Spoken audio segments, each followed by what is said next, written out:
Pessoal, vamos começar um novo assunto agora, né? O magnetismo, que seria já o último capítulo desta disciplina. Então, quando falamos de magnetismo, né, imediatamente tem que falar de ímãs. Por quê? Porque justamente os ímãs que justamente produz os fenômenos magnéticos, né?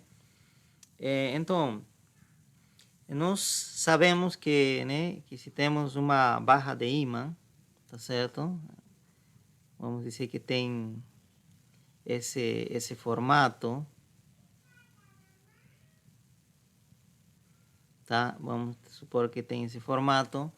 Então, se a gente aproximar né, para a um objeto metálico, por exemplo, uma mesa de metal, ou objetos de metal, por exemplo, moedas, tá certo? Moedas. O que a gente vai observar é que esse ímã atrai esses objetos, né? Tem a capacidade de atrair, né? Gruda aos objetos, tá? Mas geralmente são objetos metálicos, né? Que são atraídos pelo ímã, né? Ok? Então a gente pode dizer, mas isso não seria uma força elétrica? Não é porque você lembra que para poder produzir força elétrica a gente tem que produzir carga elétrica. E a carga elétrica a gente pode produzir somente se a gente esfregar, né, um dos objetos, tá? E também depois de certo tempo esse objeto descarrega e some, né, essa força elétrica, né? E segundo, que essa força elétrica lembra que é fraca, não é tão forte, né? No máximo, né, se a gente esfregar um objeto, no máximo ele vai conseguir levantar objetos, pedacinhos de papel, né? Pode ser cabelo, né, de uma pessoa, né? Pode ser, né, algumas poeiras, né, que ele conseguiria atrair, né? Se fosse força elétrica. Mas nesse caso, o ímã não precisa ser esfregada, está sendo esfregado, não precisa ser esfregado. Ela já tem capacidade permanente de atrair objetos e geralmente atrai objetos metálicos, né? Tá certo? E consegue atrair objetos grandes, né? Tá certo? Comparável à sua massa, né? Do ímã. Então, né? Tipo uma moeda consegue se grudar a uma mesa, né? Que tem, por exemplo, estrutura metálica, né? Tá certo? Então ela consegue se grudar, né? A gente pode colocar por baixo esse ímã, né? Imagina que essa mesa tem estrutura metálica, então a gente coloca o ímã e se gruda, né? Não cai. Tá? Então dá para perceber que a força que existe entre o ímã e os objetos metálicos não pode ser força elétrica, tá? Porque a força elétrica, ou seja, a força de Coulomb, é muito fraca, né? Então deve ser outra propriedade da natureza, né, dos objetos. Tá? Então essa nova propriedade, né, a gente vai chamar de magnetismo. Tá? Então vai existir outra força, tá? E porque seria produzido naturalmente pelos ímãs, tá? E a gente se pergunta agora, que são ímãs, né? Ímã, como são feitos? Alguns, né, ímãs são naturais, tá certo? Então aqui vamos escrever, então ímãs são objetos ou são minerais naturais, tá certo? Que se formam com o tempo na natureza, né? E que têm a capacidade de atrair metais. A capacidade de atrair metais. Tá? Os ímãs a gente encontra, né, na caixa de som, tá? Vocês devem ter percebido, desmonta a caixa de som, aí vocês vão encontrar imã, tá? Também na leitora de CD também tem imã, então tem muita aplicação imã, devido a essa força que é grande, que consegue atrair os metais com muita facilidade, né? Tá certo? E essas forças são permanentes, tá? Então, por isso que é muito usado, né, para construir os aparelhos eletrônicos, tá? Elétricos, né? Muito bem. Então, vamos falar um pouco mais sobre o ímã, né? Vamos imaginar que nós temos um ímã e vamos supor que nós temos dois ímãs, né? Um ímã azul e um ímã verde, né? Então, muito bem. Vocês notaram que se a gente, vamos marcar os lados, vamos dizer que esse aqui, vamos marcar de laranja, eu vou marcar laranja, e esse lado vou marcar azul mesmo, né? Azul.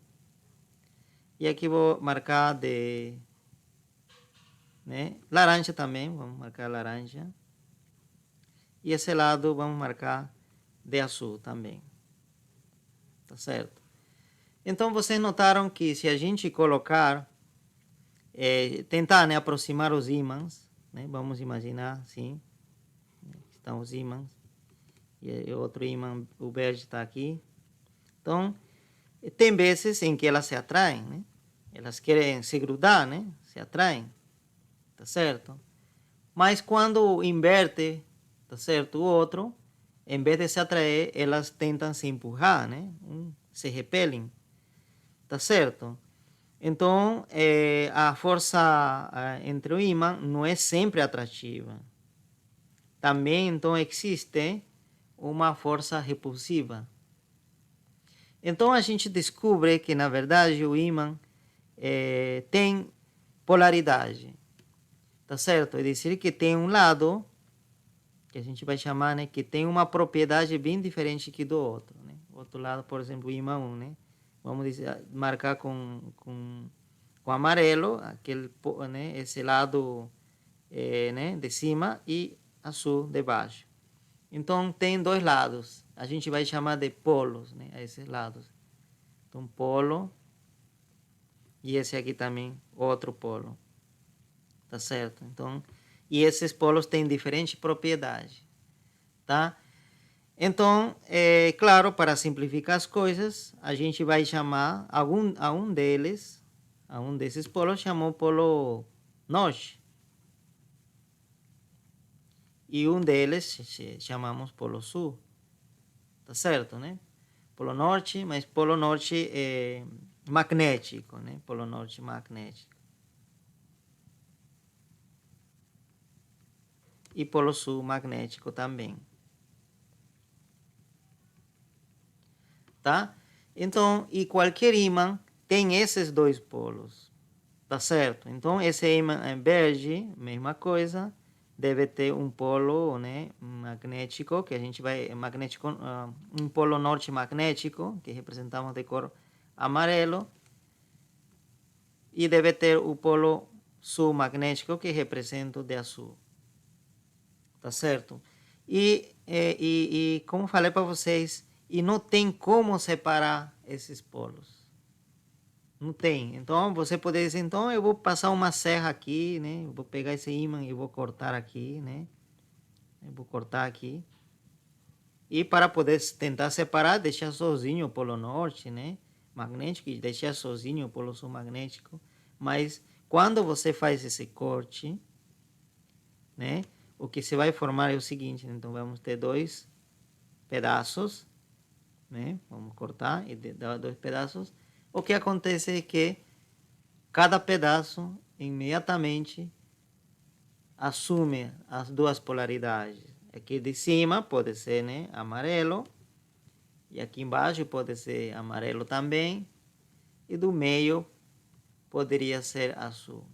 É dizer que imediatamente quando você corta o ímã tentando, né, separar, né, dizendo eu vou separar as polaridades, mas quando você consegue cortar, imediatamente aparece isso. É dizer que ambos pedaços que saem mantêm tanto o polo norte e polo sul.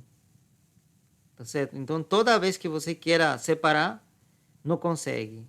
Não dá para fazer. Então, você vai produzindo ímãs mais pequenos. A única coisa que vai produzir dividindo o ímã é produzir ímãs mais pequenos, né? Aqui, igual, se cortar, vai acontecer a mesma coisa, né? Duas polaridades, né? Tá certo? Então, por isso que diz que na natureza não existem os monopolos magnéticos. O que seria monopolo magnético? Como diz, né, mono, né, de unidade, né? A palavra mono está associada com unidade, né, um. É dizer, que não podemos encontrar um material que tenha unicamente uma polaridade, é dizer, que seja simplesmente amarelo, né, um ímã que tenha somente o amarelo, ou que simplesmente tenha azul. Não existe isso, tá certo? Então aqui dizemos, não existem monopolos magnéticos, ou não existem monopolos magnéticos.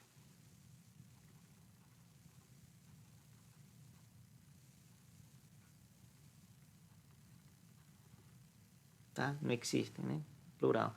Não existem monopolos magnéticos. O pessoal, né, os pesquisadores estão à procura, né, desses monopolos magnéticos, mas até o momento não foram achados.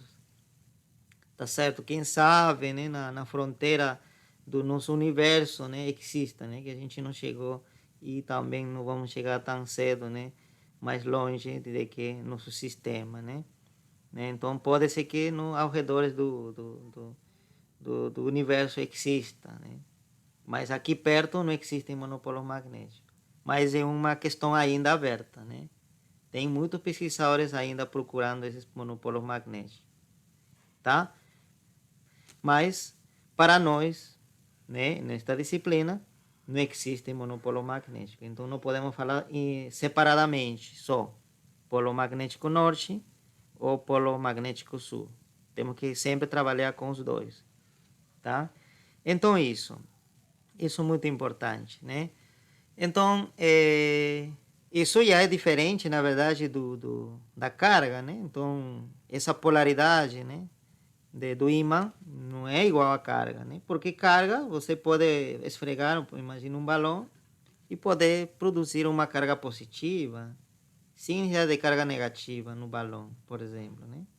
Ou se você quiser pegar outro balão e poder produzir nesse balão uma carga negativa, sem nenhum problema.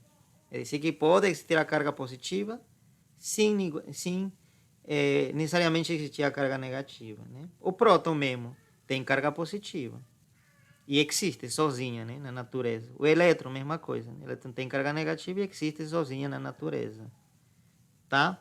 Então, e é diferente. Agora, o ímã, não, tá certo? Não existe o polo norte sozinho, né? Ou um objeto que tenha somente um polo. Muito bem.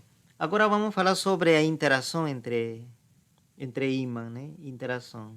Como interagem, né?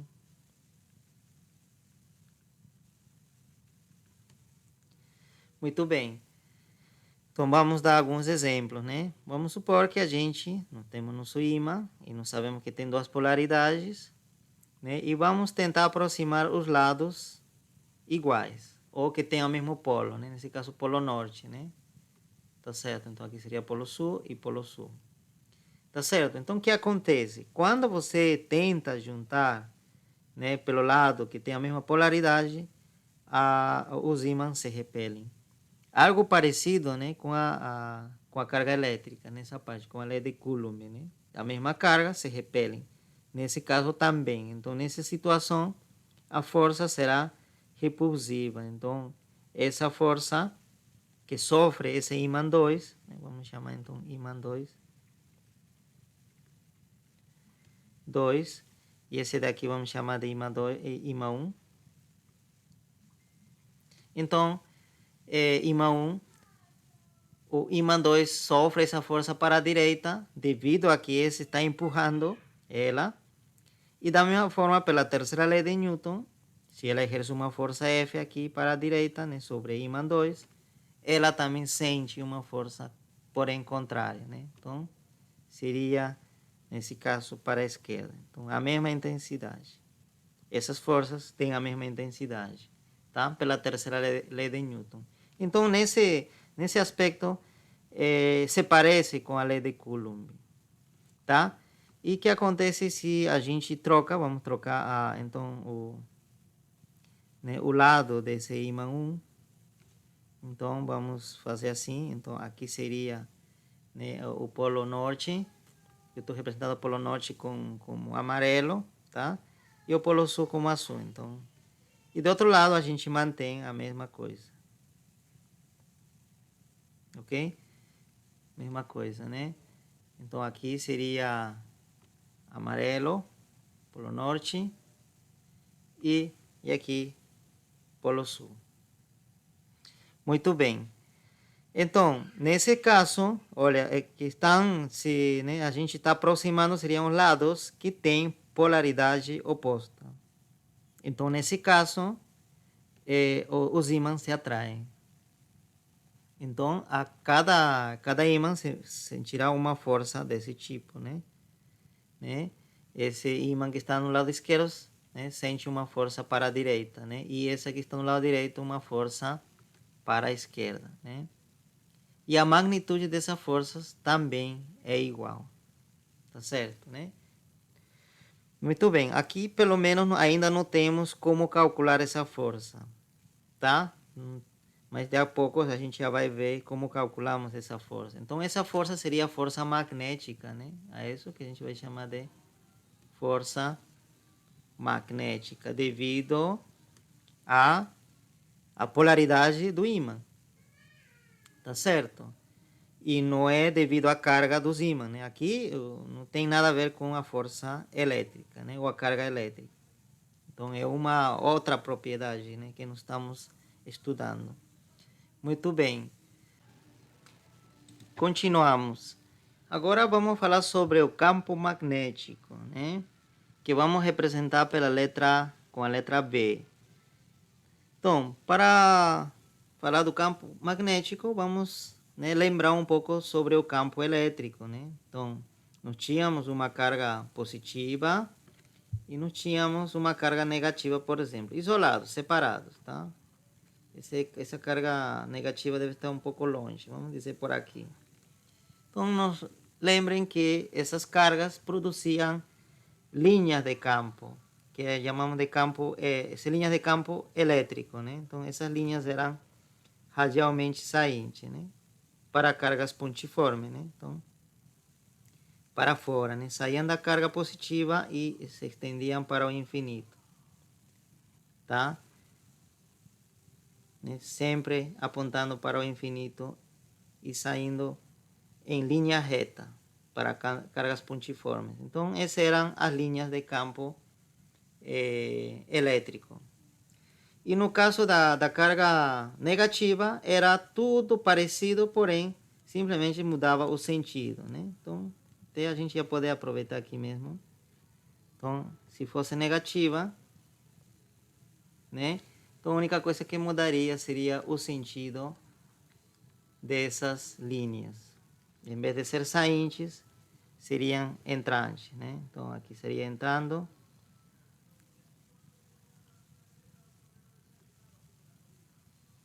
Né? Entrante.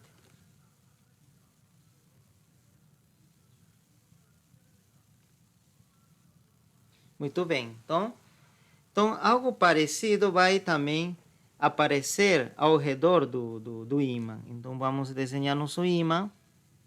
Tá certo? Então, aqui está, vamos imaginar aqui nosso ímã. Tá?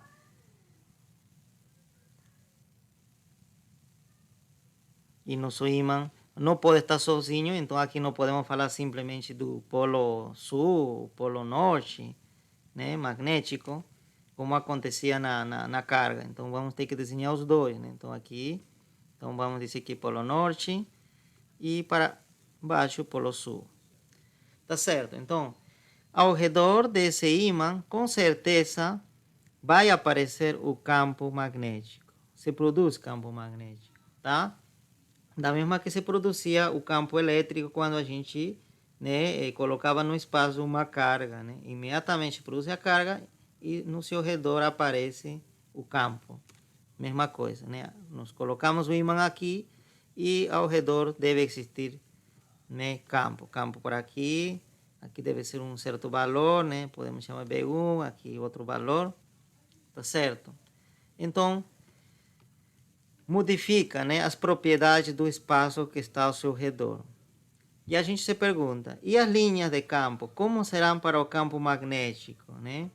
Então, para o campo magnético, as linhas de campo, né, sairão do polo norte. Então, esse aqui vamos chamar de polo norte. Vamos chamar simplesmente de N, tá? E esse de baixo, vamos melhor colocar assim, né? Esse aqui, norte, então vamos escrever melhor assim. Norte. E esse sul. Então, as linhas vão sair do polo norte, tá certo? E vão entrar, vão circular o ímã, né? E vão entrar no polo sul. Esse vai ser o sentido. E ainda dentro do ímã continua, porque precisa ser fechado essa curva, essa linha de campo, né? Então a linha de campo magnética tem que ser fechada, tá certo? Então se fecha, volta. Então é um laço fechado, tá? Então outro poderia ser por aqui, da mesma forma, sai do polo norte, passa por dentro do ímã e se fecha. E o sentido é o mesmo, né? Você parte de aqui, tá certo? E entra pelo polo sul, tá certo? E continua, né? Por dentro. Muito bem. E pelo outro lado, mesma coisa, né? Então aqui seria assim. Professor, sempre vai ser esse sentido, né? Sim, sempre será esse sentido. Sai do polo norte e entra no polo sul, tá? E por dentro passa dessa forma. Ok? Então, outra linha seria essa daqui. Tá? Então, isso é importante. Ok? Então, aqui vou indicar a setinha que está entrando as linhas, né, no polo sul e saindo aqui do polo norte. Tá? Então, escrevemos, né? As linhas de campo magnético saem do polo sul, não, perdão, do polo norte e entram no polo sul. Que mais? As linhas de campo,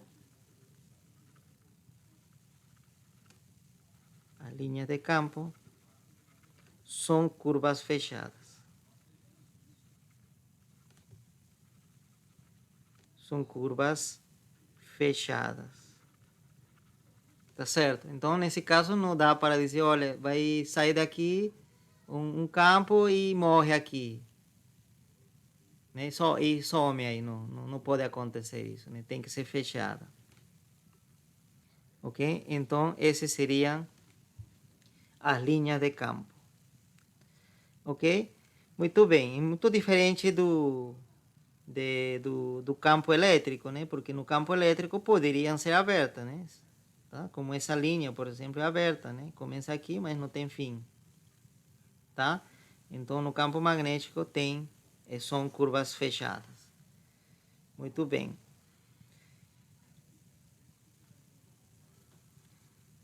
Agora, a gente quer saber o seguinte: e como esse campo magnético produzido por um ímã, né? Vamos dizer que, por exemplo, nesse ponto deve ter um campo magnético, né? Não aqui mesmo, né? Aqui já, aproveitando. Então, por exemplo, nesse ponto P. Tá, imagina que a gente coloca alguma carga. Alguma carga, né?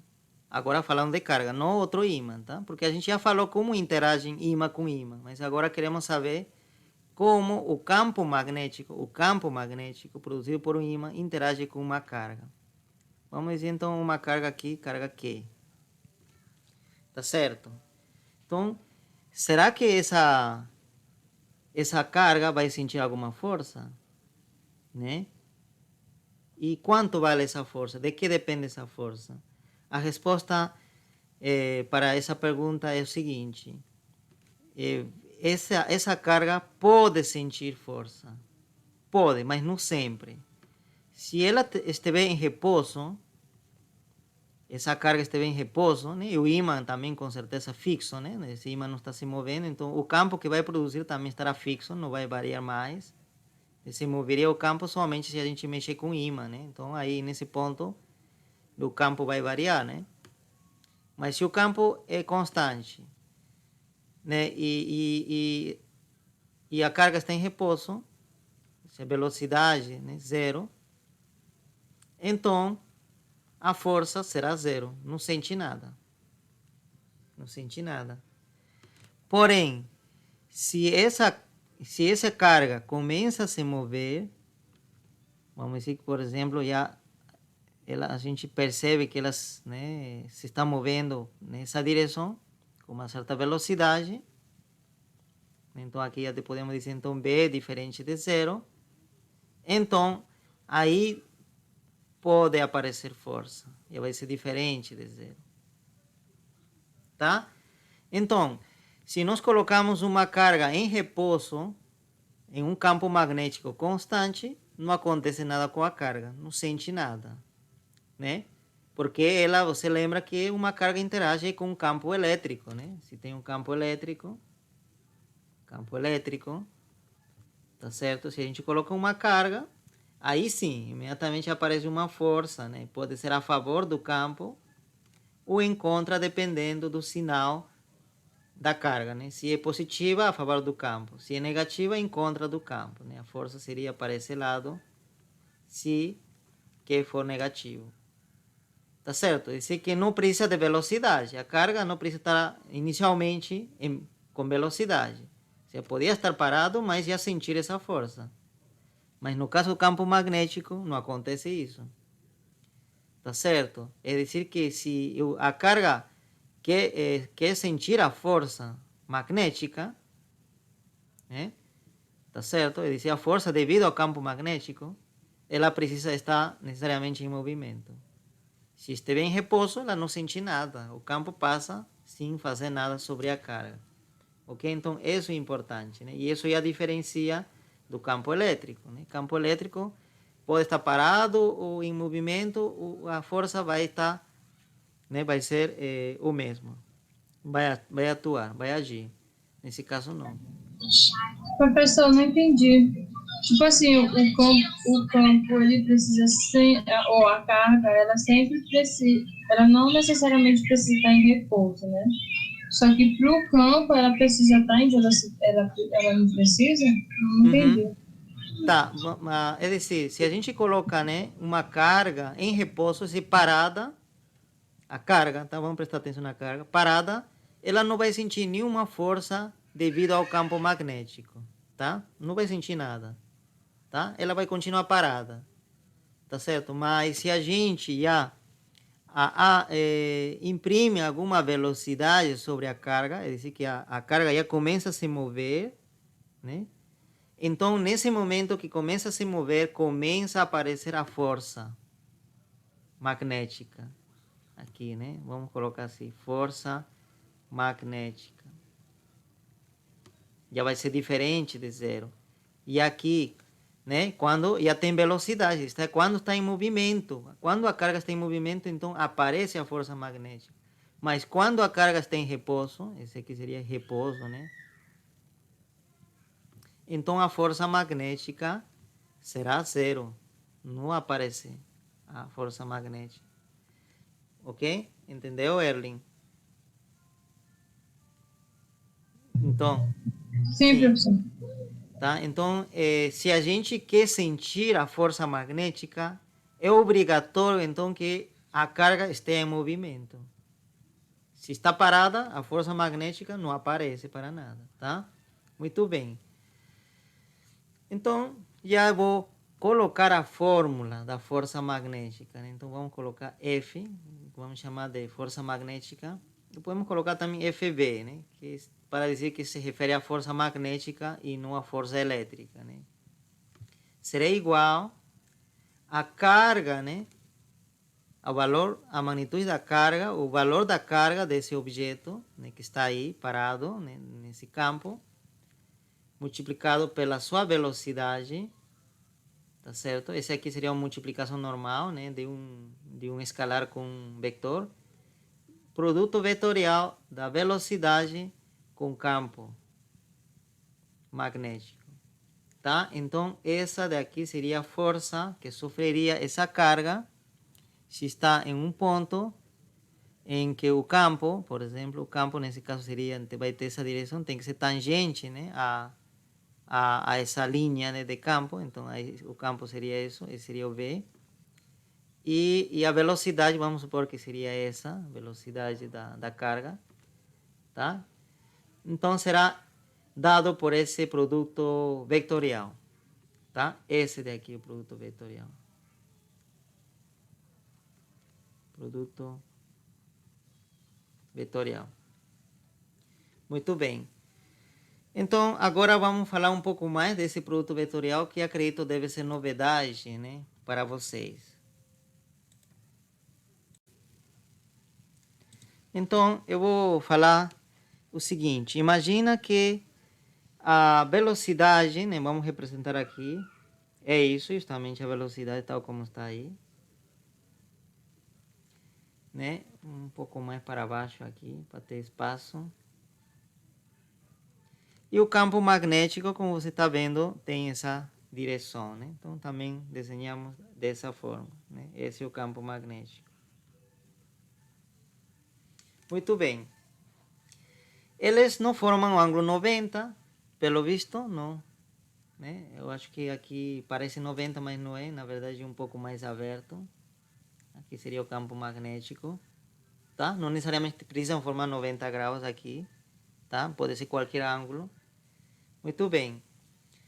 Então, se esses são os vetores, para onde aponta o produto vetorial? Esse novo vector, porque esse aqui vai ser um vector novo. Vai ser um vector. Tá certo? Então, para onde aponta esse vetor? Tá? Então, o que a gente vai fazer é o seguinte. Vai formar um paralelogramo aqui. Tá certo? É dizer que eu vou desenhar a partir... Né? Porque, olha, esse daqui seriam já os lados, né, de um paralelogramo. Então, olha, que paralelogramo? Seria isso. Tá? Se a gente levar esse vector a esse segmento, ou esse lado do paralelogramo, vai encaixar. Vai encaixar. Tá? E se a gente levar esse vetor verde para baixo, também vai encaixar. Então, esse é o paralelogramo formado por esses vetores que está aqui, né? Tá? O vetor verde e amarelo. Tá? Então, é isso que a gente chama de paralelogramo. Então, nós temos um paralelogramo aí. Tá? Então, marcamos esse paralelogramo. Ok? E, claro, esse paralelogramo tem uma certa área. Tem uma certa área, né? Muito bem. Então, o vector, produto vetorial, esse novo vector, vai ser o seguinte. Vai ser um vector perpendicular a essa área. Tá certo? Perpendicular. Então, poderia ser, olha, se esse é um paralelogramo, então perpendicular teria que ser... Não sei se eu posso graficar aqui. Tá, imagina que esse vetor está aqui no plano do quadro. Então, olha, perpendicular, então teria que ser um vetor que está entrando. Um vetor que está entrando a esse quadro que está aqui. Está entrando. Tá? Ou saindo, né? Tá certo? Então, nesse caso, vamos considerar o vetor que está entrando. Tá? Então, esse vetor novo, então, que seria, né, o produto vetorial, esse aqui, vamos indicar simplesmente com uma setinha aqui, que seria esse vetor. É dizer que a gente vê desse lado, se a gente ver desse lado, a gente vai ver um vetor aqui. Tá certo? Que está entrando, está entrando. Então, esse seria o produto vetorial, né? Esse vetor.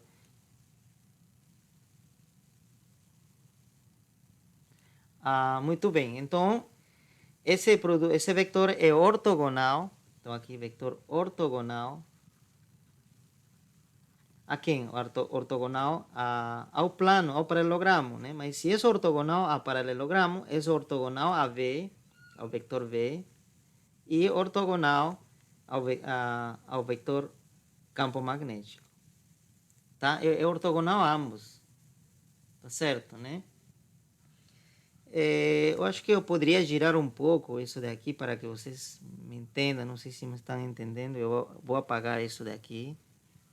Tá? Então eu vou girar porque assim como está, tá difícil graficar. Mas olha, eu vou girar simplesmente, tá? Para que se entenda. Então olha, eu vou desenhar então o meu vetor V aqui. E o vector campo magnético, que seria isso. E o vector bege seria esse daqui. Tá? Para que se entenda. Então o paralelogramo de que estou falando seria isso daqui. Tá? Esse é o paralelogramo. E o vector que vamos representar, então vamos representar de cor roxo, produto vetorial, então seria um vector, nesse caso, que desce. Né? Que desce. Não está sobre o paralelogramo, senão está descendo, tá? E está formando 90 graus com esse vector verde, 90 graus, e 90 graus com o vector amarelo, também 90 graus, com ambos 90 graus, tá? Então, isso que está aqui, esse vector, tá? Esse seria, então, o produto vetorial, tá? Ortogonal a V e de velocidade e ao campo magnético, tá certo? E o módulo? E o módulo vamos representar dessa forma. O módulo vai ser justamente igual à área do paralelogramo. Precisa ser igual à área do paralelogramo. Por isso que eu falei do paralelogramo, né? Tá certo? Na área do paralelogramo. Aqui.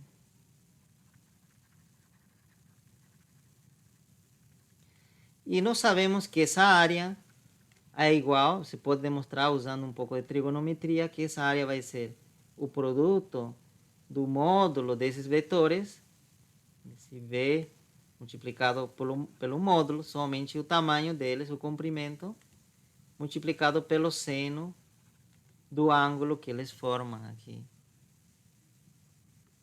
Então, esse ângulo que está aqui, que forma, então, θ, então vai ser seno de θ. Tá? Então, esse vai ser o módulo desse produto vetorial, né? Vai ser, então,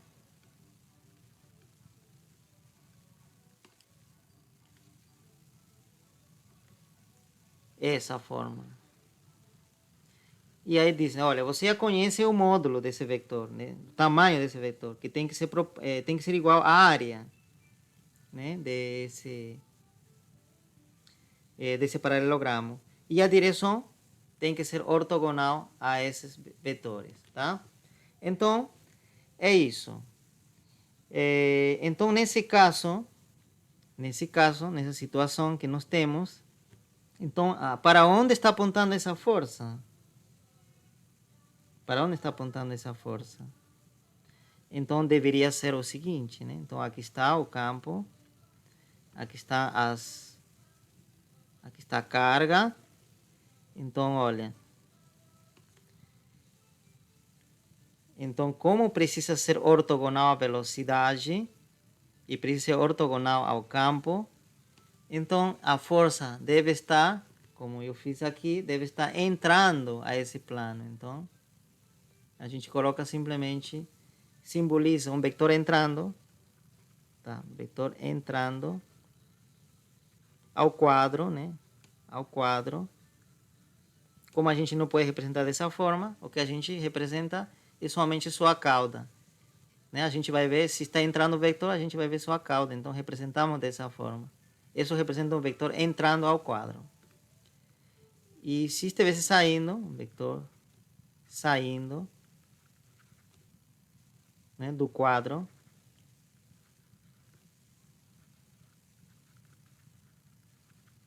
Então, a gente vai representar por esse símbolo. Tá certo, né? Como se a gente, entrando, então a gente vai ver que a cauda, né, aqui. Mas se a gente se está saindo, a gente vai ver que a gente vai ver a ponta do vetor. Então, como se esse aqui representaria a ponta do vetor, né? Tá certo? Representa a ponta do vetor.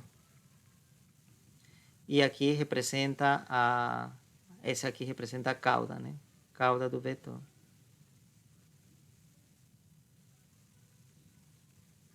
Muito bem. É isso. Então, nesse caso, como você está vendo, como a força, né, é proporcional a esse produto vetorial, né, porque esse Q que está aqui na frente não vai mudar nada, né, da direção do produto vetorial. Então, a força justamente tem que ser igual, ou tem que ter a mesma direção que esse produto vetorial, né? E aqui nós mostramos já que esse produto vetorial está entrando.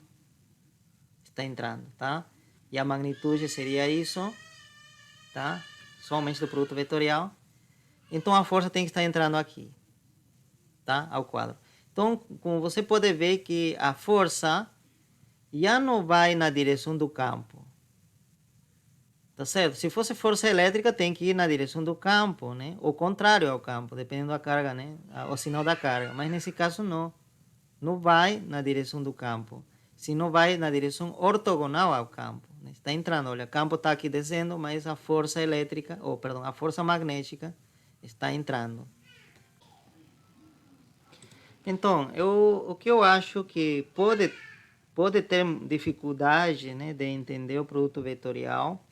Então, para isso, eu vou falar um pouco mais sobre o produto vetorial, né? Deixar de lado o magnetismo e falar a parte matemática, né? O produto vetorial, que vai aparecer bastante nessa parte, né? Então, eu vou repetir um pouco o que eu falei anteriormente. Imagina que nós temos dois vetores, assim, tá? Então, o vetor, vamos chamar de vetor A, esse daqui, e vamos chamar de vetor B, isso. Então, o vetor, produto vetorial, esse vetor, vai ser um novo vetor. Um novo vetor. Um novo vetor que seja perpendicular a esse tanto a e tanto a B.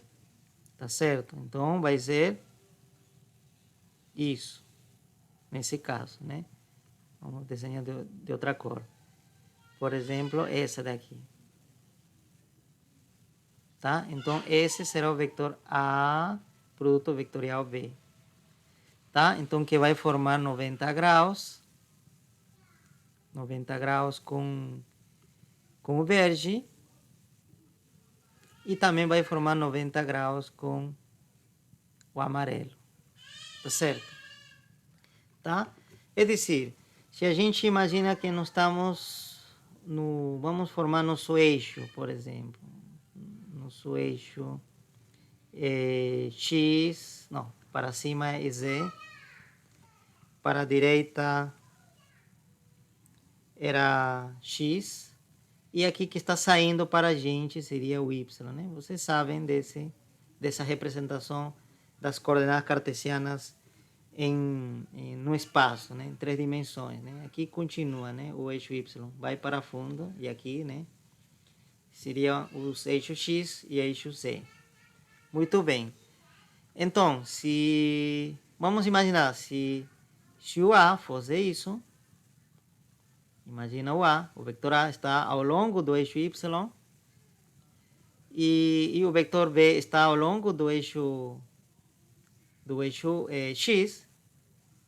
Então, o produto vetorial estará ao longo do eixo Z. Tá? Será isso. Tá? Será um vetor nessa direção. Tá certo? Para que vocês entendam melhor. Tá? Muito bem. Porque é difícil, né, às vezes, falar, porque já precisa um gráfico tridimensional, é dizer que vai ter profundidade, a gente precisa, né, Porque no plano, no quadro, né, a gente pode representar tranquilamente, né, vetores no plano, mas quando é tridimensional a gente precisa ter profundidade, assim que um vetor pode estar entrando ao quadro ou saindo do quadro, isso pode, né, prejudicar no entendimento, né? Tá certo, né? Muito bem. Então, é isso, né? Então, se o vetor A está apontando no eixo Y e o vetor B está apontando na direção do X, então o produto escalar, o produto vetorial tem que estar apontando no eixo Z. Por quê? Porque justamente o eixo Z forma 90 graus com o eixo X e forma 90 graus com o eixo Y. Está se cumprindo o que eu falei aqui. Tá? Muito bem.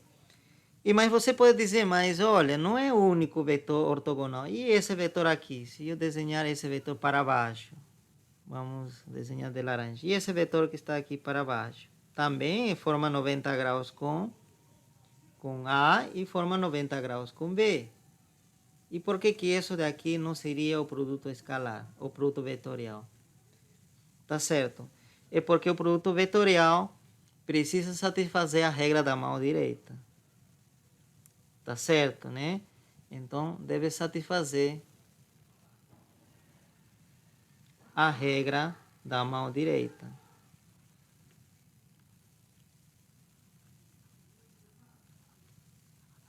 E que significa isso? Significa que você tem que usar a mão, né, a mão direita, né, para poder resolver esse problema, né? Então, imagina que aqui você tem a mão, vou desenhar aqui. Esse aqui seria o polegar, tá? Grandão, acho que, né? Tá, aqui está os outros 4 dedos, vamos dizer, né? Tá certo? Então aqui estão os 4 dedos e aqui polegar. Tá certo? Então, e esse tem que ser a mão direita. Então aqui está a palma da sua mão. Aqui está a palma, aqui o polegar, né? Então, se o polegar, então você tem que fazer o seguinte, que o polegar aponte na direção do vetor A, nesse caso do cor roxo, né? Tá certo? O A. E o restante dos dedos tem que estar de mão aberta, tá? Bem aberta. Então, o restante dos dedos aponte na direção do vetor V. Então, o vetor que sai da sua palma, não detrás daqui, debaixo da mão, sino da palma, esse será o vetor produto vetorial. Tá certo? Então, o produto vetorial tem que ser necessariamente isso. Ok? Então, e não essa daqui. Que esse vetor estaria saindo debaixo da sua mão, né? Do outro lado da palma. Tá? Então, você tem que cumprir isso. Então, em algum momento, por exemplo, imagina que dá esse vetor aqui, né? Imagina esse exemplo aqui. Então, um vetor C e um vetor, e aqui, vetor D, por exemplo. E está pedindo você determinar, graficar o vetor, produto vetorial D com C. Tá certo? D, produto vetorial C. Então, o que você vai ter que fazer? Alinhar seu polegar com D. Então, nesse caso, você vai ter que fazer isso, né? Vamos tentar desenhar. Aqui está o restante dos dedos. Aqui seria, então, você tem que usar a mão direita, né? Mão direita. Então, aqui está a palma da sua mão. Então, aqui estaria o D, como está aqui, a linha com D. Então, aqui estaria o C. Tá certo? O C. Tá? Então, aquele que sair da sua palma será o produto vetorial, esse vetor. Tá? Esse vetor que está aqui será, então, aqui já podemos graficar, então será mais ou menos assim, né? Esse será o produto vetorial de C. Muito bem. Mas agora eu posso pedir, mas agora determine o contrário. C D. O contrário, né? Dizer que, será que se a gente trocar a ordem aqui vai mudar o vetor? Vamos então usar novamente a regra da mão direita, né? Então, se a gente usar a regra da mão direita, esse polegar já tem que passar aqui, porque, né? Porque o polegar tem que apontar no primeiro vetor que aparecer aqui. Então, nesse caso, tem que apontar na mesma direção que C. Então, em vez de apontar na direção D, então teria que ser nessa direção. Então, nós vamos ter que girar nossa mão. Então, já nos traemos na seguinte situação, né? Aqui os dedos. Não, ainda não. Então, olha, claro, o polegar tem que estar assim, né? Apontando na mesma direção que C. Vamos dizer, né? Aqui mesmo, né? Nessa direção tem que apontar o polegar. E o restante dos dedos tem que apontar para o D, né? Para o segundo. Então, o restante dos dedos tem que estar apontando assim. Mas para você fazer isso com a mão direita, o que vai acontecer? Você pode fazer isso agora mesmo, né? Para onde está apontando sua palma? Está apontando para cima ou para baixo? Sua palma da sua mão. Se você Para fizer baixo. para baixo, né? Uhum. Tá certo? Então significa que nesse caso, o vetor, produto vetorial, esse produto vetorial estaria apontando para baixo. Seria isso. Tá certo, né? Seria isso. É dizer, contrário a esse produto vetorial. Então significa que se você trocar de ordem, né, você não poderia né, trocar simplesmente. Senão, se você trocar de ordem, tem que trocar quem? O sinal, menos. Agora, se eu colocar menos isso, significa que vou, né, determinar o oposto dele com certeza vai dar esse vetor. Tá certo? Então, quando nos trocamos de ordem dos vetores no produto vetorial, muda o sinal. Então, é outra propriedade que nós temos do produto vetorial. Produto escalar não acontecia nada, né? Não tínhamos isso, produto escalar. A gente poderia trocar a ordem sem nenhum problema, que não ia acontecer nada, porque esse resultado era escalar. Escalar. Não ia acontecer nada, mas nesse caso acontece, é diferente, então, né? Muito bem. Então isso, então toda vez que você vai ter que resolver um problema de produto escalar, ou perdão, de produto vetorial, você tem que usar sua mão direita. E o polegar, como você está mostrando aqui, o polegar tem que estar apontando na direção do primeiro vetor que aparecer aqui. E o restante dos dedos para o segundo vetor. E aquele vetor que sair da sua palma, da sua mão, da palma da sua mão, será esse vetor produto vetorial. Ok? Então, muito importante isso. Muito bem. Eu vou apagar aqui e ainda vamos avançar, falar um pouco mais desse produto vetorial. Como calcular no caso em que nos deem as componentes desses vetores? Tá? Então, vamos fazer o seguinte, né? Vamos imaginar que nos dão as componentes. O vetor A, vamos voltar a trabalhar do vetor A. Nos dá que suas componentes seriam AX, eu vou dar número melhor, acredito que vai ajudar melhor. 3,1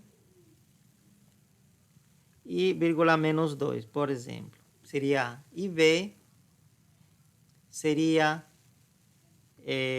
vamos supor, 1, 0 e que mais? 4, por exemplo. Ok? Então, nós temos dois vetores, já dado suas componentes, né? E geralmente vai aparecer muito, algumas vezes, nos exercícios vai aparecer dessa forma. Diz que a velocidade, por exemplo, podia ser essa. Velocidade, né? Dado suas componentes, né? 3 metros por segundo na direção X, 1 metro por segundo na direção Y, menos 2 metros por segundo na direção Z. Então, pode ser dado dessa forma. E o campo também poderia ser dado por suas componentes. Tá certo? Então, em algum momento, para calcular força, você lembra que a força magnética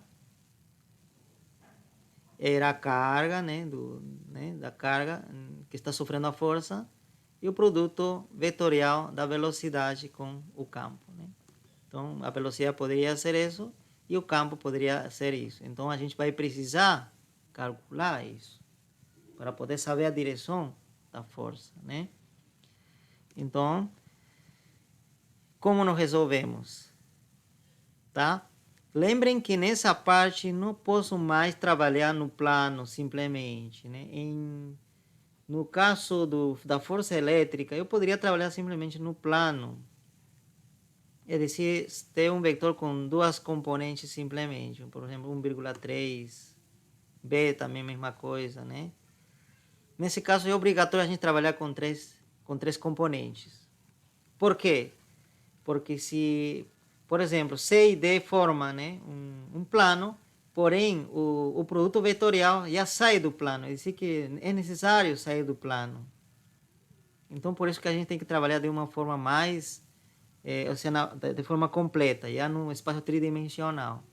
Tá? Então, sempre tem que ser as três dimensões. Né? Tem que colocar, preciso colocar. Muito bem, como calculo o produto vetorial, então?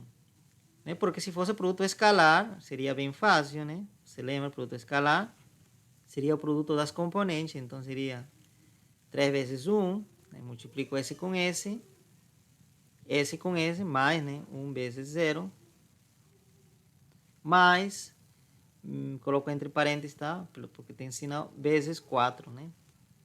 Tá certo? Seria isso, esse resultado que me deu o produto escalar, bem simples. Mas produto vetorial, como vai ser? Tá, então vamos lá. Então, na verdade, nós temos uma fórmula já. Tá? Eu não vou mencionar aqui como que se descobriu essa fórmula, não, acho que não vale a pena. Somente eu vou explicar, eu já vou escrever a fórmula. Então, primeiramente, vai ser uma determinante. Você vai ter que resolver uma determinante. Na primeira linha da determinante, você vai escrever os versores, I, J, K, né? Seriam versores né, cartesianos, né? Você lembra, né? Então, seria o I, por exemplo, seria o versor na direção do eixo X. Tá certo? Seria um vetor unitário, né, na direção do eixo X. E que mais? E o J seria um vetor unitário na direção do eixo Y. Acho que aqui estou confundindo as coisas, né? Aqui, na verdade, esse aqui é o eixo Y. Não sei se eu fiz isso, errei na explicação anterior, mas vou ter que verificar isso depois. Mas o correto é isso, né? Esse aqui seria o eixo X e o eixo Y. E esse aqui teria que ser o eixo Z. Tá? Até porque também, né, os eixos têm que satisfazer a regra da mão direita. Então, se esse aqui é o polegar, esse é o resto dos dedos, então o Z tem que sair da palma da sua mão. Tá? Então, tem que se respeitar também isso quando se construir os eixos cartesianos em 3 dimensões. Tá? Isso é importante. Então, o versor I seria esse vetor unitário, esse tamanho 1, mas apontado na direção X. E o J seria esse vetor na direção Y. E o K seria nessa direção Z, ao longo do eixo Z, né? Muito bem, então escrevemos isso, primeiramente. E depois escrevemos as componentes, na segunda linha aqui. Vamos escrever as componentes do primeiro vetor que aparece aqui. Esse aqui é muito importante a ordem. Então, quem é o primeiro vetor? O A, né? Então, vou escrever então 3, 1, menos 2. E depois as componentes do segundo vetor. Que seria? Seria 1, 0, 4. Pronto. Uma vez que eu fiz isso, agora é só resolver a determinante. E como se resolve determinante? Tem várias formas, né? Eu gosto desse aqui. Eu vou segurar esse I primeiro. Então, descarto essa linha. E qual determinante que fica seria isso. Então, escrevo I, né? Vou escrever I, versor I, multiplicado pelo determinante, né? 1, 4, 1 menos 2, perdão, aqui, menos 2, 0 e 4. Depois vem, olha, se esse aqui é mais, quando passar a esse, vou usar menos. Então, aqui já vai menos, que é menos J. E vou usar a mesma estratégia. Então, né, aqui inicialmente eu tinha anulado essa coluna e essa linha, né? Então, vamos aqui. Era 3 e aqui 1, né? Muito bem. Então, novamente, quando fizer isso, eu vou anular também essa linha, né? Porque está nessa linha. Porém, eu vou anular essa coluna que está debaixo de J, né? Então, se anular essa, que fica? Vai ficar essa determinante. Aqui 3, aqui Professor, não menos entendi. 2 e aqui um 4. Oi? Eu não entendi. Tá, tá bom. Eu vou repetir então. Mas dessa parte tu entendeu do I? Não. É daí que eu estou tentando pensar, mas... Tá, Porque, assim, quando a gente faz um cálculo assim de determinante, aí eu não sei se está certo, né, fazer assim, mas sempre repete a primeira e a segunda coluna e multiplica, como se eu multiplicasse aqui. Por exemplo, eu vou repetir, por exemplo, depois da linha rosa, eu vou repetir minha linha I e minha linha J. Uhum. Aí, como eu vou repetir, aí depois eu vou multiplicar. Só, esqueci como, tipo assim, ó, 3 vezes 0 e 1 vezes 4, aí menos 2 vezes 0, no caso. Uhum. Mas vou chegar aí ainda, porque ainda a gente não resolveu, Erling, aqui. Ah, é? Eu estou ordenando ainda não é resposta ainda aqui. Então, quando o senhor faz assim, esse resultado I, vetorzinho I, aí determinante 1, 0, menos 2 e 4. O senhor está fazendo o que aí? Isso, por exemplo, aqui no próximo passo, Erling, eu vou justamente calcular, acho que é o que você falou, disse 1 vezes 4 e menos, aqui menos, ou menos 2 vezes 0. E simplesmente vou colocar o resultado aqui, né? Que seria 4, aqui vai dar 0, então simplesmente vai ficar 4, por exemplo, aqui, né? Entendeu? Ainda eu estou fazendo separado, né? Depois eu vou calcular isso. Não sei se isso era a Ah, dúvida, tá bom, então. tá? Tá bom. Uhum. Muito bem, então é isso, né? Mas devemos prestar atenção em como que eu determinei isso. Como que cheguei a essa determinante. Então, olha, primeiro, né? Vamos voltar então um pouco aqui. Então, quando queria... como comecei? Então, fixando isso, e ela começa com mais, então aqui na frente dele vai mais. Claro que não vai fazer diferença quando é mais. Então, elimino a linha onde está esse i, que seria toda essa linha vai ser eliminada. Depois elimino a coluna onde está esse i, então elimino tudo isso. Então, vai ficar simplesmente 1 menos 2, 0, 4. Né? Reescrevo isso, para não me confundir ainda. Reescrevo. Muito bem. Depois, já terminei com I, agora vou para J. Só que quando vou para J, coloco um menos na frente. Esse menos. E nesse caso, elimino a linha onde está J, que seria elimino tudo isso. Elimino a coluna onde está J, elimino esse daqui. Então, o que sobra? Sobra 3, sobra menos 2, sobra 1 e sobra 4. E escrevo, está aqui. Agora, quando terminei isso, já passo para cá. E cá, esses sinais tem que ir alternando. Mais, menos e aqui mais. Tem que ir alternando. Então, aqui seria mais cá. Muito bem. Agora, elimino a linha onde está cá e elimino a linha onde está cá. Ou, perdão, coluna onde está cá. A coluna, né? Coluna.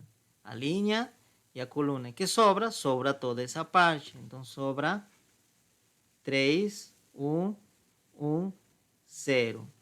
Tá? Eu acredito que essa é a parte mais difícil, porque depois disso já vem a parte simples, porque eu poderia calcular essa determinante, né, que vocês já sabem, né, facilmente. Então, para isso, eu acredito que posso apagar já esses detalhes aqui e vamos usar, então, essa parte do quadro. Então, vamos determinar por separado isso.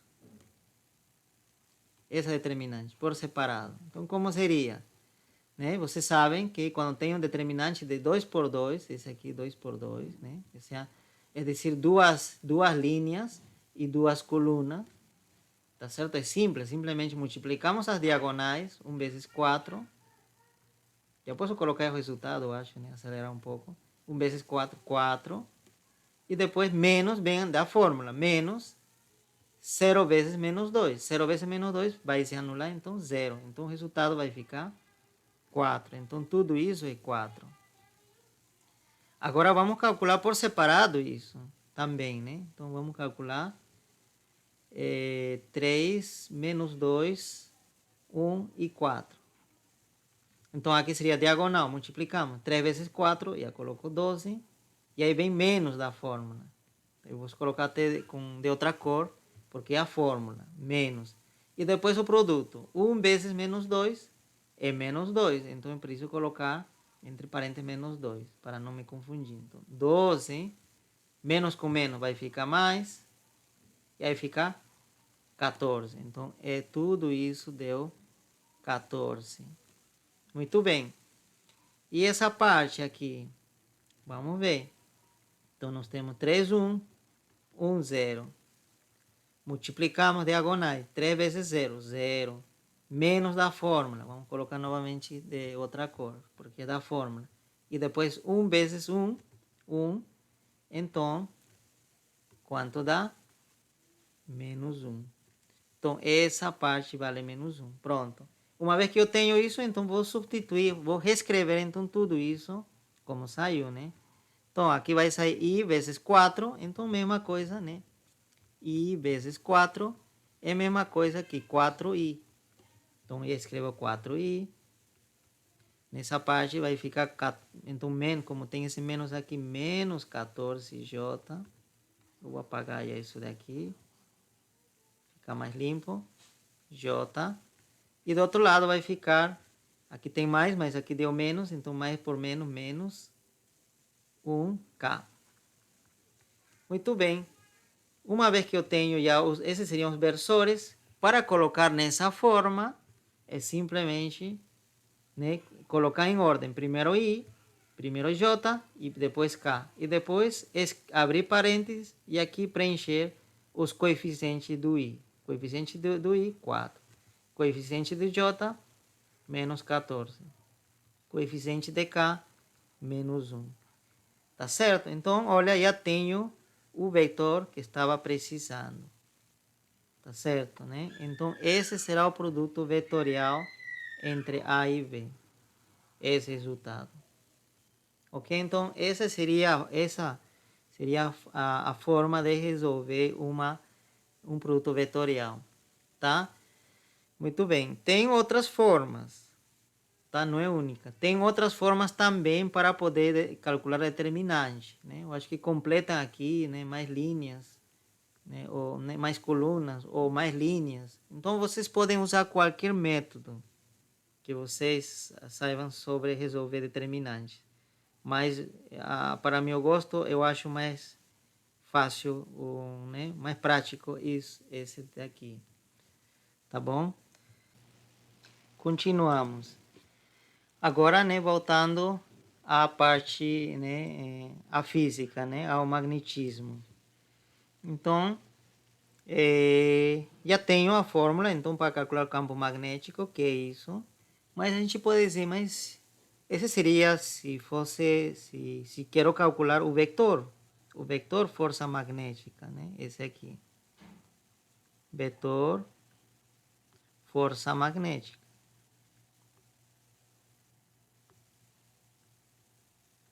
Mas se eu quero calcular simplesmente a magnitude da força magnética, é dizer, que não seja o vetor, somente, né, o módulo. Então, se eu quero calcular o módulo, já não coloco a seta, então eu preciso tirar o módulo de tudo isso. Então, seria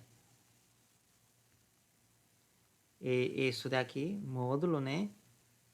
Então, nessa parte, como que é um escalar, eu posso tirar fora do módulo, mas quando ela sai com o valor absoluto, né? Porque ela poderia ser negativa. Então, como o módulo não pode ser negativa, então eu tenho que ter certeza de que o resultado precisa ser positivo. Então, para isso, tiro o módulo, o valor absoluto da carga.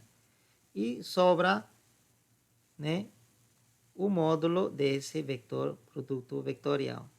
Tá certo? Então, significa que eu tirei essa carga, mas calculando, né, seu valor absoluto. Tá? Então, é isso. Saiu, mas com o valor absoluto. Muito bem. Continuamos. Então, nós temos a carga. Agora, e esse módulo? Eu falei para você que justamente esse módulo deveria ser a área do paralelogramo que formaria a velocidade com o campo. E isso é dado por essa fórmula. Seria, tá? O produto o módulo da velocidade, o módulo do campo e o seno do ângulo que eles formam. Tá certo? Então, esse θ que está aí seria o ângulo entre a velocidade e o campo. Entre V e o campo magnético.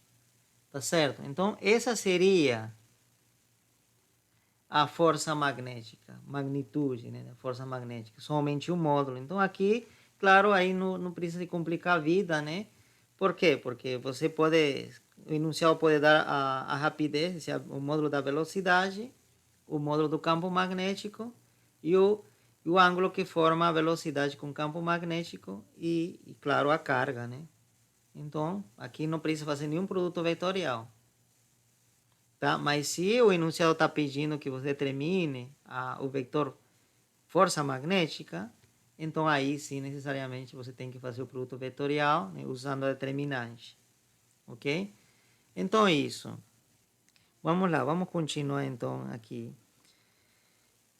Eu vou usar essa última fórmula, essa daqui, para poder descobrir a unidade do campo magnético, porque até o momento não falamos da unidade do campo magnético. Unidade de V. Tá certo? Qual será a unidade do campo magnético? Então, para isso, vamos fazer uma análise dimensional aqui, olha. Que unidade tem a força? Com certeza tem unidade de Newton. Então, nós temos no lado esquerdo Newton. Que unidade tem a carga? A carga tem unidade de Coulomb. Que unidade tem a velocidade? Metro segundo. Que unidade tem o campo magnético? O que nós queremos. Então, eu vou indicar simplesmente assim. E que unidade tem o seno de um ângulo? O ângulo, né, está em radianos e adimensional. E o seno também adimensional. Então, essa parte não tem dimensões. Então, não vai acrescentar nada. Então, a partir daqui, nós podemos isolar a unidade do campo magnético. E o que vai dar? Vai dar Newton, né? Aqui, Newton. Esse, né? Coulomb passa a dividir.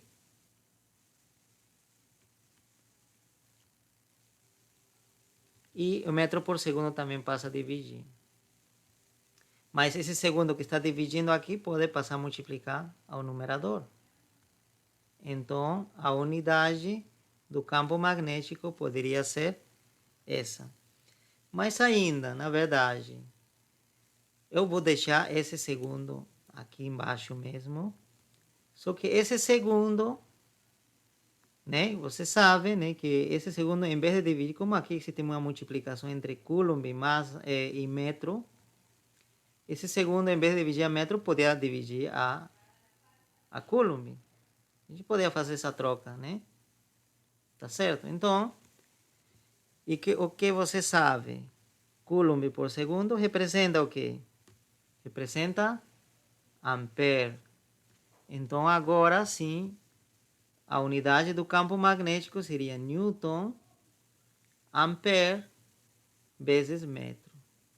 Tá certo? Então, essa é a unidade no sistema internacional do campo magnético, tá? E a tudo isso que a gente chama de Tesla. Tesla, né? E que simbolizamos com a letra T maiúscula, simplesmente, T. Então, vamos, um T, uma Tesla. Tesla, vamos colocar aqui, simbolizamos com a letra T. Equivale, então, a um Newton, ampere, dividido por ampere, metro. Ok? Então, se em algum momento, por exemplo, fala, né, que o campo magnético é 10 Tesla, 10T.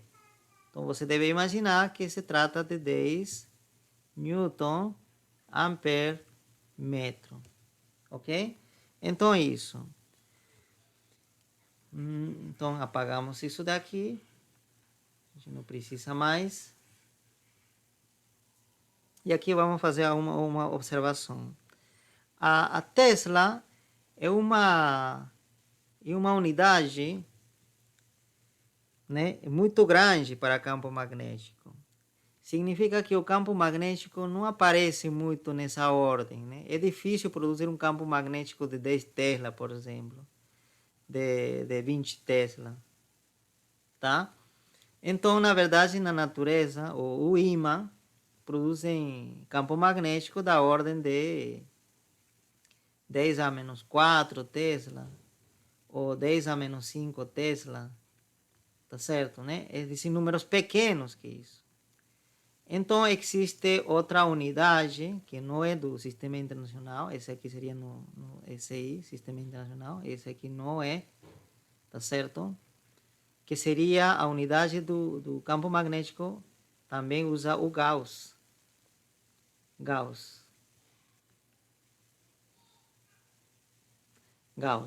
E quanto um Gauss? Um Gauss seria, então, equivalente a 10 menos 4 Tesla. Tá certo? Então, em algum momento, pode ser que, né, se fale, né? Olha, o ímã está produzindo, né, campo magnético, né? Está produzindo 1,5 Gauss de campo magnético. Então, o que significa? Que está produzindo 1,5 vezes a 10 menos 4 Tesla. Tá certo? Então, também aparecem essas unidades nos livros, tá? Porque alguns campos magnéticos, ou alguns ímãs produzem campo magnético nessa ordem, de 10 a menos 4 Tesla. Ok? Muito bem, então agora vamos aplicar o que nós aprendemos, né? Resolvendo um exercício. Eu vou pegar o exercício do livro Typler, o volume 2, está na página 213, tá? Tem mais exercícios, tá? Então vocês podem olhar lá. Que diz que seria o exercício 14 do livro Typler, tá? Exercício 14. Que diz nesse exercício? Diz, determine a força magnética, tá certo? A força magnética em um próton se movendo na direção mais x. Então, nós precisamos definir o eixo x, tá? Então, eu vou definir o eixo x assim, para a direita, né? O eixo x. Então, o próton está se movendo ao longo do eixo x, né? O próton. E a sua velocidade é isso, né? Que próton.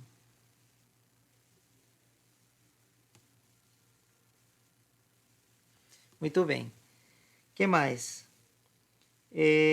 A uma rapidez, e aqui dá rapidez, então a velocidade seria 0,446 megametros por segundo.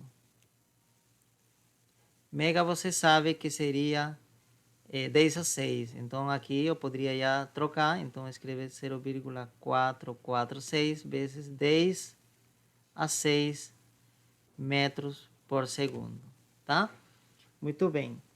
Em um campo magnético, uniforme. Uniforme significa constante, né? O campo magnético. Então vamos anotar o campo magnético aqui. De 1,75 Tesla.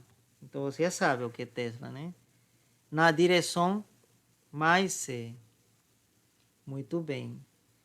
Então, nós podemos fazer o seguinte, né? Nós podemos desenhar o eixo Z apontando para cima. Para facilitar nosso cálculo, né? Então, aqui seria o eixo Z. Então, aqui o eixo X. Tá?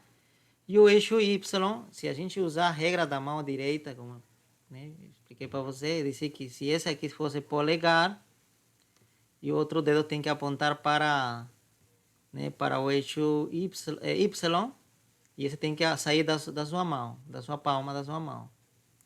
Então, se eu fizer isso, vocês podem fazer comigo. Então vai ser assim: polegar e o restante dos dedos, né, que seria justamente o eixo X, e justamente o eixo Z está saindo, né, para cima. Então significa que o eixo Z seria essa, né? Então nesse caso o eixo Z estaria assim.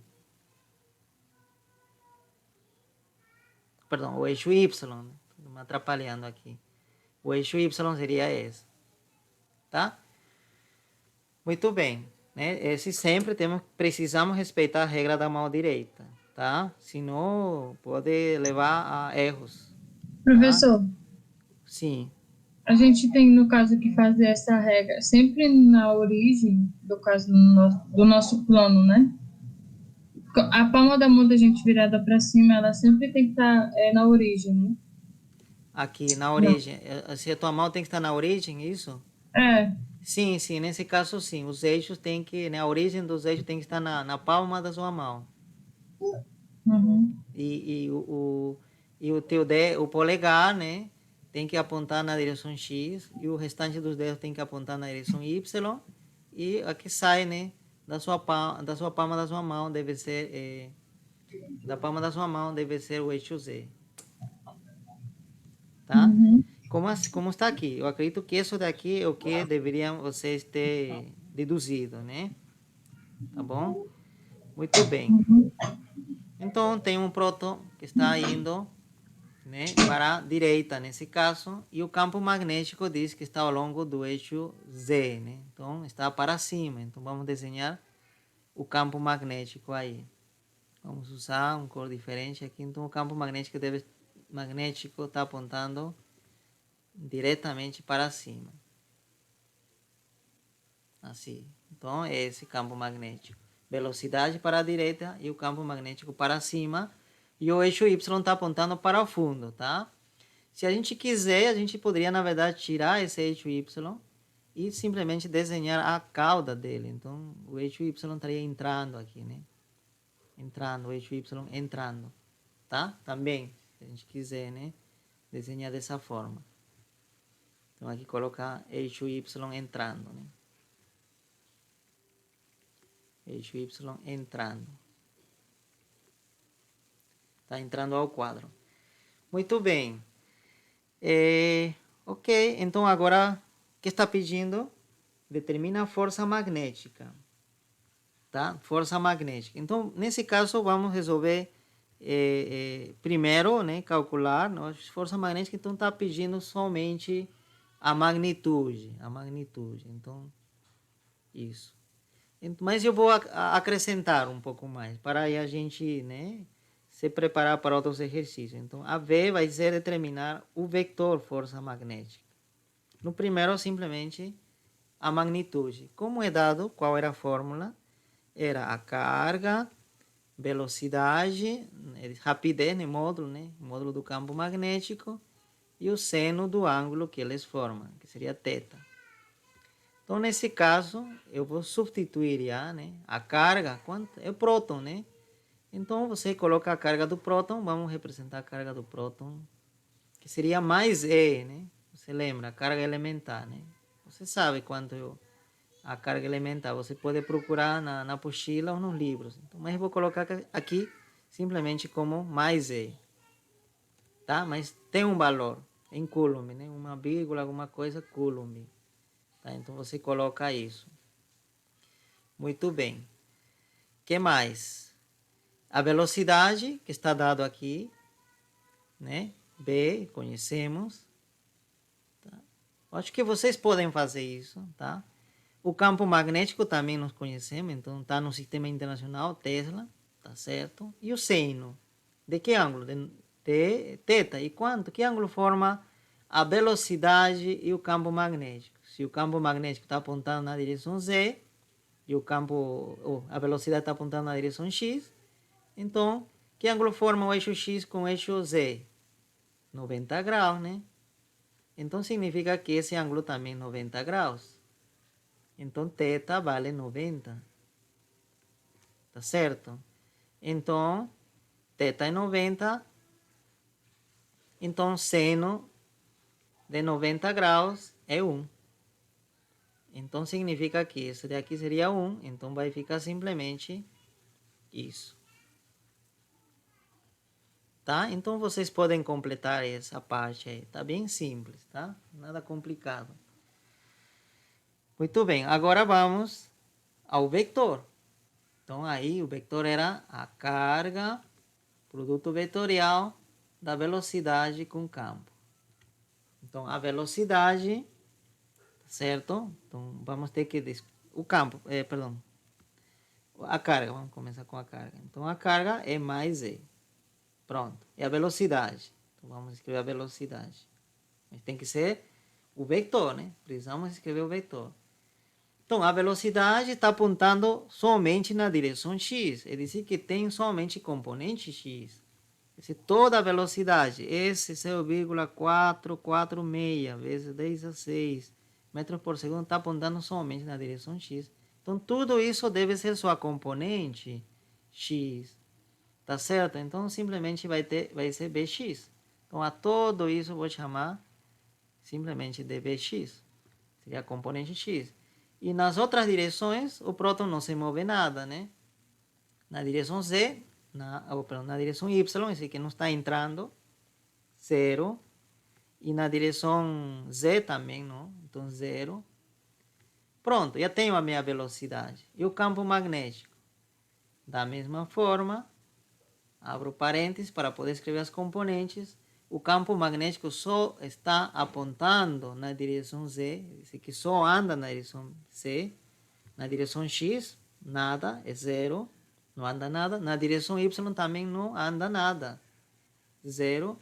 E na direção, né, para cima, sim, que seria B. Que seria, né, tudo isso. Esse seria o BX. Certo, né? Muito bem, aqui também podemos colocar V, esse V mesmo, porque esse seria, né, a componente X, né? Certo, tudo isso. Então, vamos, em vez de inventar o Bx, vamos chamar B mesmo, né? Muito bem. Tá certo, né? Então, fechamos aqui. E agora sim, vamos fazer o produto vetorial, né? Então, seria, né, esse produto vetorial. Então, escrevemos os versores e depois escrevemos as componentes do primeiro vetor que aparece aqui, que é aqui a velocidade. Então, seria V, 0, 0.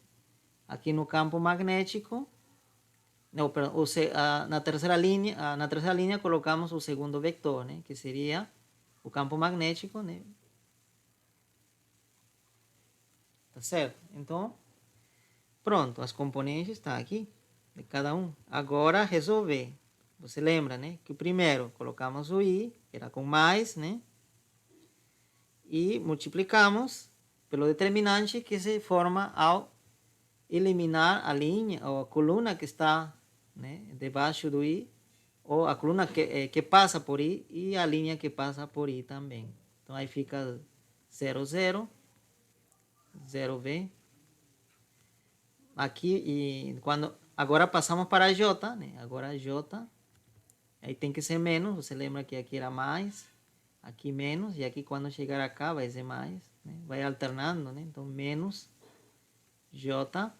Fazemos a mesma coisa, eliminamos a linha que está aí indicada e depois a coluna. Então, o que sobra? Sobra V0, 0V. O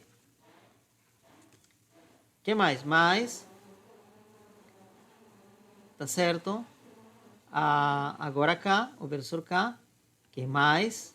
Agora escrevemos, eliminamos, né, a coluna onde está ela. Então, se eliminamos essa coluna, sobra essa. B0, 0, 0. Muito bem. Agora calculamos essa determinante por separado. Então, olha, 0, 0, 0B. Na verdade, quando uma determinante, uma coluna inteira é 0, ou uma linha inteira é 0, ou uma coluna é 0, o resultado vai dar já 0. Você pode até comprovar que 0 vezes B, 0. Menos 0 vezes 0, 0. Então, essa parte é 0. Aqui já pode ser diferente, então calculamos isso, né? B0, 0B. Nesse caso, não é a linha completa que é 0, né? Nem a coluna completa, né? São alguns, né? Então aí precisamos calcular. Então aqui, B, velocidade vezes o campo, né? Produto, menos 0 vezes 0, 0. Então, fica simplesmente esse produto. Tá certo, né? Fica a velocidade ou rapidez pelo campo. Nada mais. Agora do outro lado, novamente, nós temos toda uma linha que é 0. Ou coluna. Então, esse daqui, obviamente, vai dar 0. Então, vamos ver o que fica. Então, vai ficar 0i, né? Porque podemos colocar coeficiente na frente. Daqui vai ficar, aqui tem um menos, então menos, tá certo? J, né? Colocamos novamente isso e com esse menos, né? Menos. E vai ficar 0K também. Muito bem, agora escrevemos suas componentes, né? Então aqui, coeficiente do I, 0. Coeficiente de J, esse valor negativo. E componente componente Z seria 0 também. Muito bem, terminamos. Não, ainda não, né? Porque seria somente, esse daqui seria o produto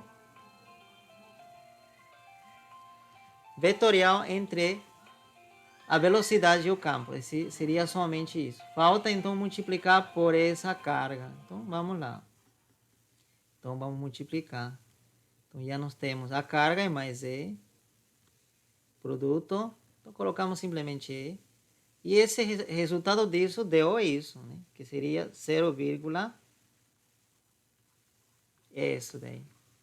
E quando multiplicamos um escalar com um vetor, esse escalar multiplica todas as componentes. Né? Funciona a propriedade distributiva, né? Se distribui, então, E vezes 0, 0. E aqui vai ficar, então, menos E, né? E tudo isso que está aqui. E do outro lado, 0 novamente. Então, essa seria a força magnética vetorial, né? Tá? Então, esse seria o que nos está pedindo nessa parte B. Muito bem. E o que nós percebemos? Que esse vetor não tem componente na direção X, não tem componente na direção C, ele diz que não aponta nem em X, nem em Z. Tá certo? Se não aponta na direção Y. E como tem esse menos, e aqui esses valores são positivos, E positivo, V positivo, e o campo magnético também positivo. Então, essa parte vai ser negativa. Então, está apontando no sentido contrário ao eixo Y. Você lembra que o eixo Y está apontando para dentro? Né? Então, o campo magnético aqui está apontando no sentido contrário. Não, perdão, aqui deveria ter indicado entrando com um xzinho assim, né? Você lembra, né? O eixo Y está entrando, então tem que indicar assim. Então, o campo magnético nesse ponto, aqui está saindo. Então, indico simplesmente com essa notação. Então, esse seria o campo magnético. Tá certo? Está saindo. Tá, se você não entendeu, então vamos voltar ao que era antes, o eixo Y, né? Como era o eixo Y? Era meio inclinado assim, né? Desenhei. O eixo Y, né? Estava entrando justamente. Então, nesse caso, sim, posso desenhar também que o campo magnético, então, é contrário, né? Aqui está entrando. Então, o campo magnético está assim. Perdão, campo magnético não. Força magnética. Né? O campo magnético é para cima, com certeza. Mas a força magnética que nós estamos determinando. Então, a força magnética é essa. Então, a força que vai receber esse próton, como você está vendo, não é na direção da velocidade, nem é na direção do campo, senão perpendicular a essas duas. Tá? Então, esse resultado está mostrando isso. Tá? Então, o contrário ao eixo Y. Tá? Está saindo, né? A força magnética. É isso, né? Então, vocês podem resolver dessa forma. Então, para finalizar, vamos fazer a seguinte observação, tá? O que acontece se a velocidade, né, de uma carga, né, que está se movendo no campo magnético, né, um campo magnético V, se a velocidade está apontando na mesma direção que o campo, né, ou a carga está se movendo na mesma direção que o campo. O que acontece? Então a gente olha nas nossas fórmulas e a gente observa. Aqui, por exemplo, aparece o ângulo. Nessa situação, quando o campo magnético, quando a carga está se movendo na mesma direção que o campo magnético, que ângulo forma a velocidade com o campo magnético? O ângulo que forma é 0 graus, né? Não, tá certo? 0 graus, porque estão coincidindo a velocidade se coincide com o campo magnético, tá? Então, 0 graus. Muito bem. E quanto é, porque aqui a gente precisa, né? Que então teria que ser seno de 0 graus. E quanto é seno de 0 graus? É 0. Então, se esse daqui dá 0, significa que vai anular tudo. Então, a força magnética é 0. Tá certo? Então, aqui vem o seguinte. É dizer, o que é necessário para que uma carga tenha uma força magnética? Não é só que se mova, né? Porque se se move na mesma direção que o campo, não vai acontecer nada com ele também. Tá certo? Da mesma forma que quando estava em repouso, se ele se mover na mesma direção que o campo, não acontece nada com a carga, não sente nenhuma força, a força seria 0, a força magnética. Então, para que apareça alguma força magnética sobre uma carga, ele deve tentar, na verdade, se mover em uma direção diferente que o campo magnético. Pode ser um pouco mais assim, por exemplo, né? Nessa direção. Tá certo? Se a velocidade já for assim, então já existe um certo ângulo, e nesse caso, sim, a força magnética será diferente de 0. Mas nessa direção, a força magnética é 0. Tá certo? Então, uma carga para sentir campo magnético, ou para sentir força magnética, ele deve se mover, e se deve mover em uma direção diferente que o campo magnético. Se mover na mesma direção, não sente força. Tá? Então, isso também é importante, né? Saber. Tá? E no vetor, o que vai acontecer? É dizer que se multiplicamos dois vetores que têm a mesma direção, tá certo? Esses vetores têm a mesma direção, é dizer, são paralelos, na mesma direção, paralelas, né?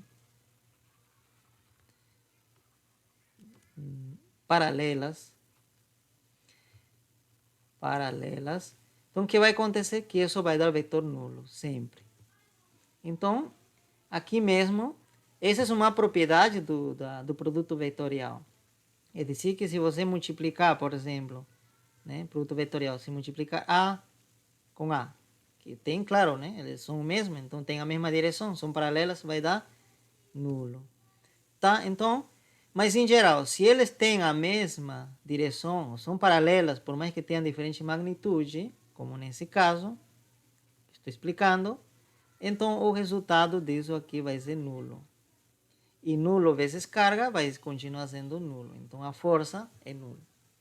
Ok? Então, tanto vetorialmente, tanto escalarmente, a gente mostra que para que uma carga sinta alguma força magnética, ela deve se mover em uma direção diferente que o campo magnético. Tá certo? Tá? Então, isso é importante. Muito bem, com isso vamos finalizar nossa aula hoje, né?